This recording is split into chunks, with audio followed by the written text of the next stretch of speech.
ঢুকি নাচে ধাপুর ধুপু, নাচে নাচুক সই, পায় নাচে সোনার নুপু, হারকি নাচে সই।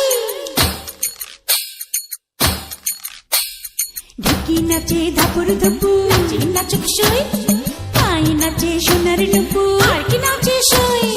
আর আমার শরীর নাচে মন তো নাচি না, পৌষ পিঠার গুড়ি কোটা সুখের যন্ত্রণা, পৌষ পিঠার গুড়ি কোটা সুখের যন্ত্রণা।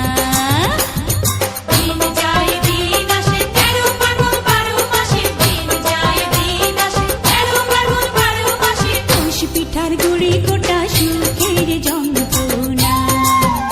আরে পৌষ পিঠার গুড়ি কোটা সুখের যন্ত্রণা।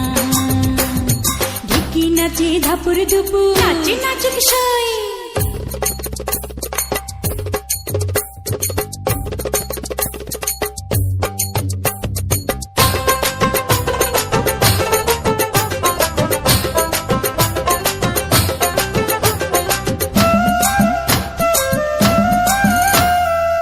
পৌষ মাসে পিঠা পার্বণ, পিঠা খাওয়ার ধুম, রাত্রি জেগে বানায় পিঠা, নষ্ট করে ঘুম। দিন যায় দিন আসে 13 ফাল্গুন 12 মাসে, দিন যায় দিন আসে। খেজুর গুড়ে পাটি সাপটা, আহা কি মজা। আমাদের স্কুলের উদ্যোগে পিঠোৎসবের আয়োজনের উদ্দেশ্য হলো যে ঐতিহ্যবাহী আমাদের বাংলাদেশের প্রেক্ষাপটে শীতের মৌসুমে বিভিন্ন জায়গা আমাদের বিভিন্ন গ্রামে পিঠা খাওয়া হয়, কিন্তু শহরাঞ্চলে এরকমের পিঠোৎসব দেখা যায় না। আমরা গ্রামের ঐতিহ্যকে ধারণ করে শহরে ছড়িয়ে দেওয়ার জন্য একটা প্রচেষ্টা চালাচ্ছে। শহরের ছেলেমেয়েরা বিভিন্ন প্রকারের পিঠার নামও জানে না, চেনেও না। আমাদের উদ্দেশ্য এই পিঠা উৎসবের মাধ্যমে তাদের কাছে পৌঁছে দেওয়া যে বিভিন্ন গ্রাম বাংলায় বিভিন্ন রকমের পিঠা হয়, তার কিছু নমুনা পিঠা আমরা তৈরি করে পিঠা উৎসবের আয়োজন করি। অনেকেই কিনে খায় এবং অনেকেই এগুলা প্রথম দেখতে এমন মনে হয়। বাসায় গিয়ে তারা বিভিন্ন সময় দেখা যায় যে নানি দাদিদের কাছে বিভিন্ন পিঠের গল্প শুনেছে, কিন্তু আদৌ তারা খায় না। শহরাঞ্চলের গার্ডিয়ানরা আসলে এসব পিঠা তৈরি করতে পারে না। আমাদের একটা মেসেজ যে গ্রাম বাংলায় যে সকল পিঠা তৈরি হয় আমরা খেয়ে থাকি, সেগুলো শহরের সকলের কাছে পৌঁছে দেওয়া, এটা আমাদের একটা উদ্দেশ্য। ধন্যবাদ। যে আমাদের আসলে পিঠার উৎসবে আরও আয়োজন হতো, কিন্তু অনেককে বলা হয়েছে, অনেকে ইচ্ছুক ছিল কিন্তু করতে পারে না, এই কারণে যে আমাদের এই চর এলাকাটা গ্যাসের সমস্যাটা অনেক বেশি। অনেক বাসায় গ্যাস নেই এবং লাইনের যে গ্যাসটা সেটাও তো নেই, এবং যে আমরা যে সিলিন্ডারটা ব্যবহার করবো সেটাও আমরা পাচ্ছি না, এই জন্য অনেকে অংশগ্রহণ করতে পারে না। আর পিঠা উৎসবটা অনেক আনন্দের এবং অনেকে আসে বা ছেলেমেয়েরা অনেক আনন্দ পায়, এটা করে সবার কাছে ভালো লাগে, কিন্তু বেশিরভাগ আমরা করতে পারি না এই কারণে যে আমাদের গ্যাস নেই।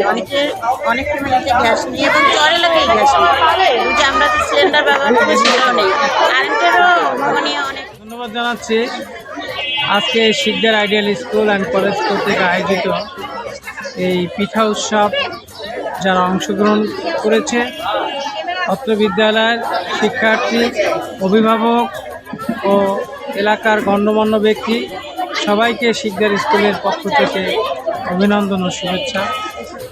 আজকের এই পিঠা উৎসবটি অত্যন্ত চমৎকার আয়োজনের মধ্য দিয়ে শান্তি শৃঙ্খলভাবে অনুষ্ঠিত হবে, এটাই আমার প্রত্যাশা। তো আজকে এই পিঠা আয়োজনের উদ্দেশ্য হচ্ছে আমাদের এই শহরাঞ্চল থেকে আমাদের এই পিঠা চলে যাচ্ছে, হারিয়ে যাচ্ছে। আসলে আমাদের সেই গ্রাম বাংলার ঐতিহ্য পিঠা, এই এক সময় যখন আমাদের দাদি নানি যারা ছিল সেই পূর্বে আমরা দেখেছি কিভাবে পিঠা আয়োজন করে, আদর আপ্যায়ন করে, অতিথিদের সাথে তারা আনন্দ উপভোগ করে। কিন্তু এখন আমাদের মা বোনেরা, আমাদের ছেলে সন্তানেরা এগুলি দিনে দিনে তারা হারিয়ে ফেলেছে। আসলে মূল কথা হচ্ছে মানুষে কষ্ট করতে চায় না। এখন আমাদের স্কুলের সন্তান বা এরকম হাজারো স্কুলের সন্তান তারা আসলে জানেই না যে কোনটা কোন পিঠা। সেই গ্রাম বাংলার ঐতিহ্য বিভিন্ন রকমের পিঠার সাথে পরিচয় করিয়ে দেওয়া এবং শীতের মধ্যে যে একটা আনন্দ উৎসব মুখর পরিবেশে পিঠা আয়োজন করে, শীতের সেই খেজুরের রস, ভাপা পিঠা, পুলি পিঠা, দুধ পুলি পিঠা, পাটিসাপটা এবং অনেক রকমের পিঠা। আজকে আমি এই পিঠা উৎসব মেলায় দেখেছি বেশ কয়েকটি 10 থেকে 12টি স্টল এখানে এসেছে।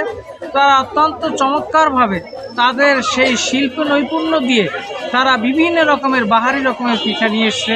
সাথে কিছু দেখেছি অন্য আইটেমও নিয়ে আসছে তারা, যেরকম পুডিং, তারপরে কি বলে সেই চালের পিঠা, হাঁসের মাংস, গরুর মাংস, বিভিন্ন রকমের পিঠা তারা নিয়ে আসছে। আসলে এটা আমাদের এই বাংলাদেশের, আমি মনে করি শুধু এই শিকদার আইডিয়াল স্কুল না, তথা বাংলাদেশের প্রতিটি আনাচে কানাচে, প্রতিটি শহরে, বিভাগীয় শহরে আমার মনে হয় প্রত্যেকটি স্কুলে এই অনুষ্ঠানগুলি করা প্রয়োজন। ছেলে সন্তানের মধ্যে তারা সেই বিগত দিনে হারিয়ে যাওয়া সেই সংস্কৃতি আমাদের মধ্যে আবার চালু হবে। আমরা চাই এই বাংলাদেশ যতদিন থাকবে ততদিন যেন এই বাংলার সংস্কৃতি চালু থাকে এবং এই ছেলে সন্তানরা যখন আমরা একদিন হারিয়ে যাব, ওরা যেন আবার তাদের নেক্সট প্রজন্মের কাছে তুলে দিতে পারে, এটা আমাদের প্রত্যাশা থাকবে। পড়াশোনার পাশাপাশি আনন্দ উৎসব মুখর পরিবেশে বিভিন্ন সাংস্কৃতিক, বিভিন্ন বাংলাদেশের ঐতিহ্যের সাথে আমাদের ছেলে সন্তানদের সাথে পরিচয় করিয়ে দেওয়াই আমাদের মূল উদ্দেশ্য। আসলে শিক্ষা শুধু পুঁথিগত শিক্ষা নয়, বিভিন্ন অনুষ্ঠান, বিভিন্ন প্রোগ্রাম। উইলিয়াম শেক্সপিয়ার বলেছেন যে গোটা পৃথিবীতেই একটা বিশ্ববিদ্যালয়, আমরা যেখানে যাই সেখানেই যেন আমাদের শিক্ষা একটা পরিবেশ তৈরি হয়, আমরা সব জায়গা থেকে শিক্ষা অর্জন করতে পারি। শুধু বিদ্যালয় নয়, শুধু ইউনিভার্সিটি নয়, শুধু মাদ্রাসা নয়, মসজিদ নয়, আমরা সারা পৃথিবী থেকে যে কোনো জায়গা থেকে শিক্ষা অর্জন করতে পারি। তা আমার উদাত্ত আহ্বান থাকবে যে আসুন আমরা এই বাংলাদেশের প্রতিটি ছেলে সন্তান, শিশু কিশোরদের সাথে আজকে আমরা এই গ্রাম বাংলার আবহমান ঐতিহ্য পিঠা পুলির সাথে আমরা পরিচয় করে দিই। এই ছেলে সন্তানরা যেন আগামীতে তারা তাদের নেক্সট প্রজন্মের কাছে এই ঐতিহ্য তুলে ধরতে পারে, এটাই আমার প্রত্যাশা। আজকে যারা এখানে এই বিভিন্ন রকমের স্টল নিয়ে ছাত্রছাত্রী যারা সহযোগিতা করেছেন, অভিভাবক সহযোগিতা করেছেন এবং এলাকার গণ্যমান্য যারা সহযোগিতা করেছেন, আমাদের এখানে উপস্থিত ছিলেন বিভিন্ন গণ্যমান্য ব্যক্তি, আমি সবাইকে ধন্যবাদ জানিয়ে আজকে যারা অনুষ্ঠানে অংশগ্রহণ করেছে, বিদ্যালয়ের শিক্ষক শিক্ষিকা সহ সকলকে আমি ধন্যবাদ জানিয়ে আজকে আমার এখানেই দু চারটি কথা বলার সুযোগ দিয়েছেন, এই জন্য ধন্যবাদ সবাইকে। আসসালামু আলাইকুম।